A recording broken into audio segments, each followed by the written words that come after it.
Start. Hello student, आज हम physics की क्लास में एकांक आवेश की परिभाषा को देखेंगे। ठीक है, ये पेपर में बहुत पूछा जाता है। कूलाम के नियम के साथ ये क्वेश्चन आता है आपके पेपर में कि कूलाम का नियम लिखिए, इसका डेरिवेशन या व्यंजक सिद्ध कीजिए और साथ ही साथ एकांक आवेश की परिभाषा दीजिए। तो आपको क्या करना है, एकांक आवेश की परिभाषा कैसे बनाना है इसके बारे में हम आपको बताएंगे। तो आप देखिएगा, इसके लिए हम सूत्र यूज करेंगे F बराबर 9 × 10⁹ Q1 Q2 अपॉन R²। आपने देखा होगा जो हमारा तीसरा इक्वेशन था वो यही था, F बराबर 9 × 10⁹ Q1 Q2 अपॉन R²। ठीक है, यदि हम इसमें क्या करें, Q1 Q2 को क्या ले लें, Q1 Q2 को Q के बराबर कर दें, यानी दोनों सजातीय आवेश हो जाए। कैसे हो जाए, सजातीय, समान परिमाण के सजातीय आवेश। ठीक है ना। और इसमें F हम क्या लगाएं, 9 × 10⁹ न्यूटन लगाएं और R की वैल्यू 1 रखें। तो देखिए क्या होगा, यहाँ भी 9 × 10⁹, यहाँ भी 9 × 10⁹, ये दोनों आपस में क्या हो जाएंगे, कैंसिल हो जाएंगे।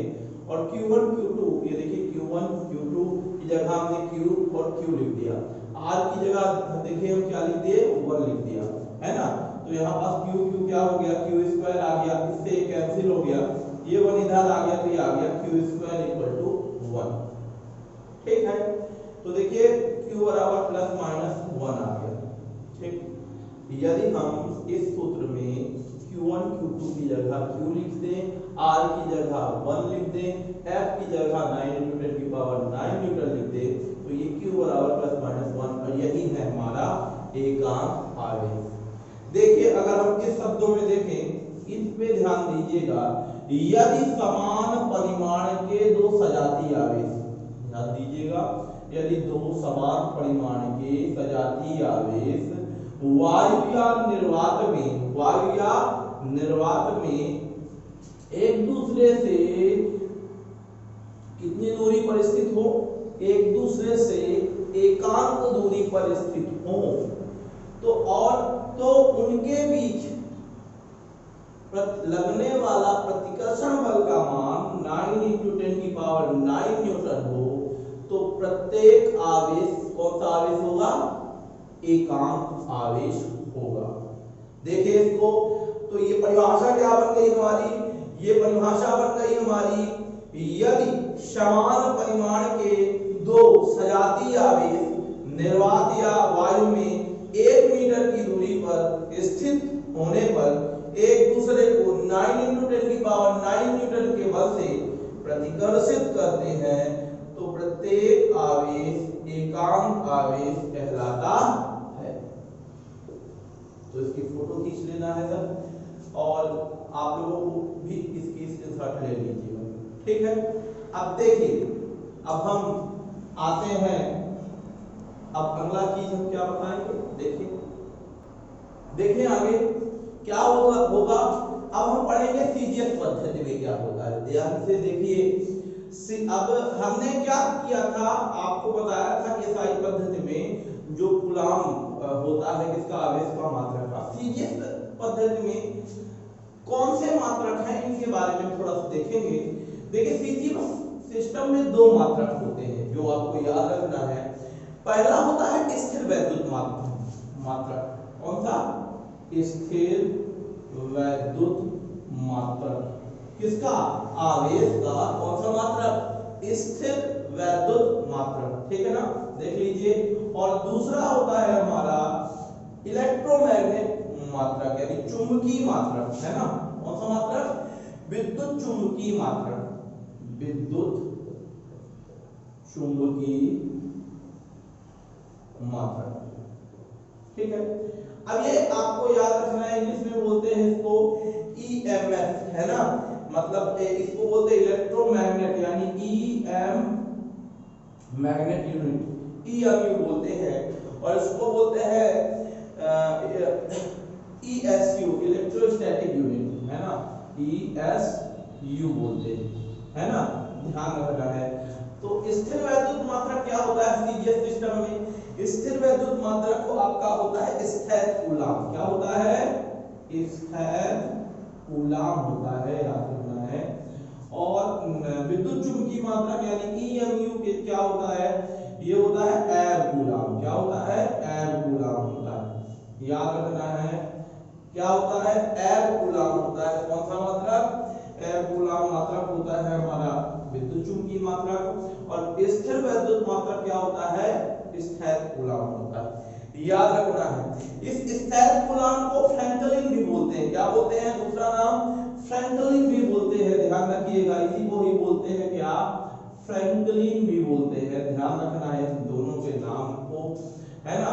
अब देखिए कूलाम में और इनमें संबंध क्या है, ये भी आपको ध्यान रखना है। अगर पूछ ले 1 कूलाम बराबर कितने स्थैतिक कूलाम होते हैं, तो याद रखना है 3 × 10 की पावर 9 स्थैतिक कूलाम। 3 × 10 की पावर 9 स्थैतिक कूलाम होता है। इसमें आपका 1 कूलाम आवेश के बराबर, ठीक है। इसी प्रकार एक कूलाम बराबर कितना होता है? एक कूलाम, कूलाम से भाई छोटा मात्रक है 1/10 एफ कूलाम। क्या होता है?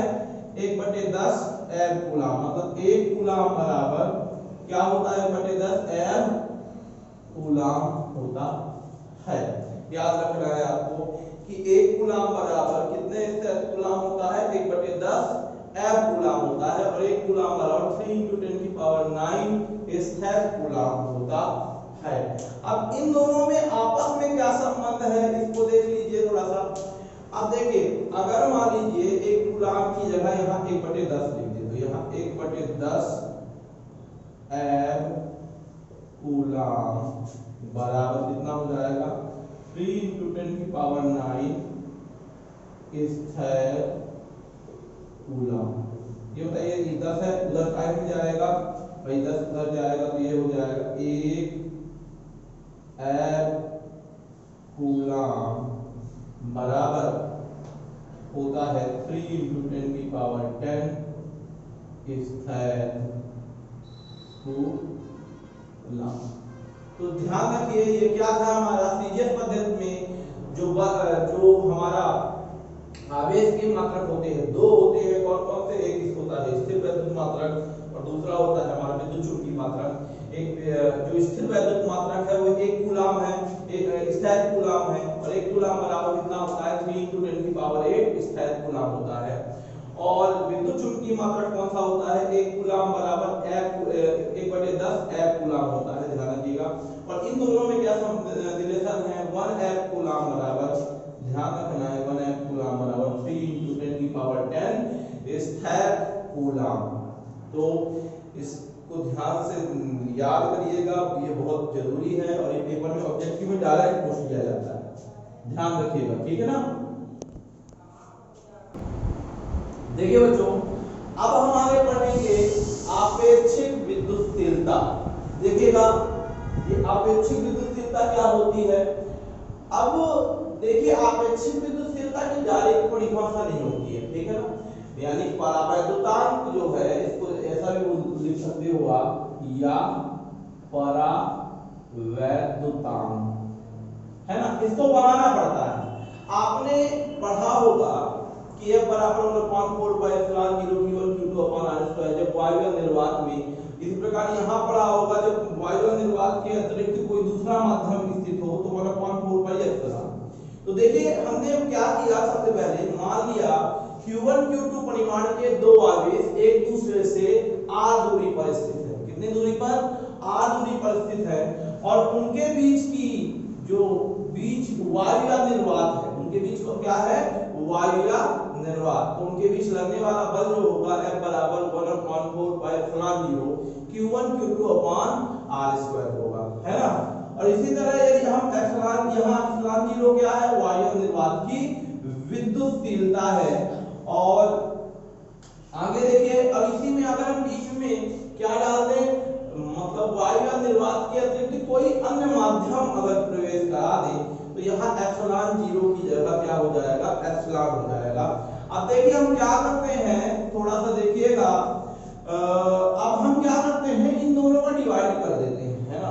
तो हम आप देखिए समीकरण नंबर ऐसे, अगर मैं छोटा सा बना दूं, समीकरण नंबर 1 में समीकरण नंबर 2 का भाग करने पर, 1 में समीकरण नंबर 2 का क्या करने पर, भाग करने पर, तो भाग करोगे तो क्या आ जाएगा, देखो ये हो जाएगा हमारा f/f1 इक्वल टू, देखिए यहाँ पास क्या क्या सेम है, q1 q2 upon r square, q1 q2 upon r square, ये दोनों क्या हो जाएंगे, कैंसिल हो जाएंगे। 1/4 पाई 1/4 पाई में कैंसिल हो जाएगा, तो ऊपर बचेगा 1/ε0, नीचे बचेगा 1/ε, यानी मिलकर क्या बन जाएंगे, f/f1 इक्वल टू कितना हो जाएगा, ये ऊपर पहुंच जाएगा, दिया जाएगा ε/ε0। तो ये हमारा क्या आ गया, यही है हमारा क्या, परावैद्युतांक है। और इसको हम k से डिनोट करते हैं, किससे डिनोट करते हैं, अगर इसका नाम लिखें तो क्या हो जाएगा, k बराबर f/f1 इक्वल टू ε/ε0। ठीक है। अब देखिए यहाँ पास इसकी अब परिभाषा आप बनाएंगे, देखिएगा क्या लिखते हैं हम परिभाषा में। परिभाषा बनाने के लिए आपको ध्यान रखना है, इसमें हम क्या बनाएंगे, देख लीजिएगा परिभाषा में। परिभाषा इसकी कुछ इस तरह होगी कि माध्यम की विद्युतशीलता, माध्यम की क्या, विद्युतशीलता यानी कि एप्सिलॉन, माध्यम की विद्युतशीलता यानी एप्सिलॉन, ठीक है ना, तथा निर्वात की विद्युतशीलता, और निर्वात या वायु की विद्युतशीलता, ठीक है, वायु या निर्वात की विद्युतशीलता के अनुपात को, के अनुपात को, ठीक है, उस माध्यम की सापेक्ष या आपेक्षिक, जिसे क्या बोलते हो आप, आपेक्षिक, सापेक्ष विद्युतशीलता कहते, सापेक्ष विद्युतशीलता εr कहते हैं। इसी को हम कैसे डिनोट कर सकते हैं, εr से डिनोट कर सकते हैं, ठीक है ना। ध्यान रखना है, यहाँ दो बातें क्लियर हो गई आपको कि k बराबर होगा क्या है, k बराबर होता है ε/ε0, यही चीज है हमारा εr, है ना। तो ये k क्या है, किसका किसका अनुपात हो गया, k है हमारा परावैद्युतांक, इसी को लिख सकते हैं अथवा परावैद्युतांक कहते हैं। माध्यम की विद्युतशीलता और निर्वात या वायु की विद्युतशीलता के अनुपात को उस माध्यम की सापेक्ष विद्युतशीलता अथवा परावैद्युतांक कहते हैं। और ध्यान रखिएगा, अगर आपसे परावैद्युतांक, आपसे क्या परावैद्युतांक k की वैल्यू पूछेगा तो εr/ε0 की फार्मूला लगाएंगे, ठीक है ना। अब एक चीज, कुछ मुख्य बातें आप लोगों को याद रखनी है परावैद्युतांक के बारे में।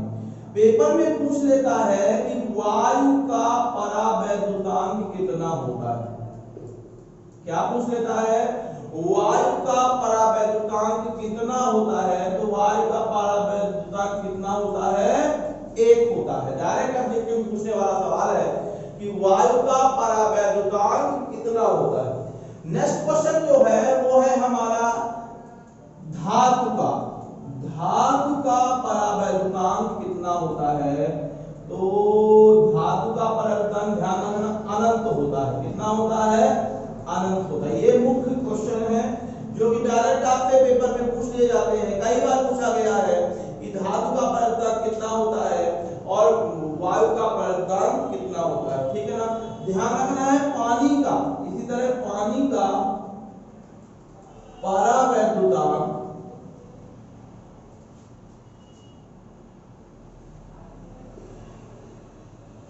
परावैद्युतांक कितना होता है?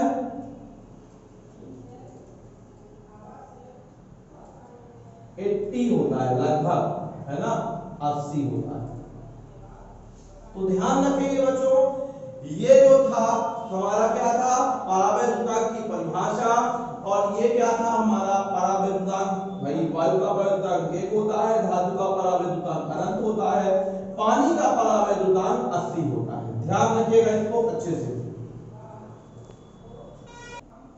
बच्चों, इसको आप अच्छे से देखिएगा और इसकी स्क्रीनशॉट ले लीजिएगा और इसको अच्छे से याद करिएगा। ये दो मुख्य बातें जो बताई हैं हमने, ये पेपर के लिए इम्पोर्टेंट है।